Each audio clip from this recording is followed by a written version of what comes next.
আজকে রান্না করবো বেলে মাছ পোস্ত সরষে দিয়ে। চাটাতে দিয়েছি একটু নারকেল কোড়াও, ভেজে নিয়েছি বেলে মাছগুলোকে। আমি নিয়েছি ধনে পাতা, টমেটো কুচি। কড়াইতে তেল গরম করেছি, এবার দিয়ে দেবো কালো জিরে, এখানে সাদা সর্ষে, কালো সর্ষে, পোস্ত, নারকেল, কাঁচা লঙ্কা অল্প নুন দিয়ে কেটে দিয়েছি। এবার এর মধ্যে দিয়ে দেবো কিছুটা টমেটো কুচি, মধ্যে দিয়ে দেবো বাটা মশলাটা।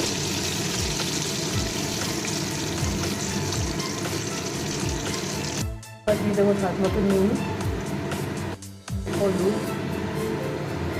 সামান্য ধনে গুঁড়ো।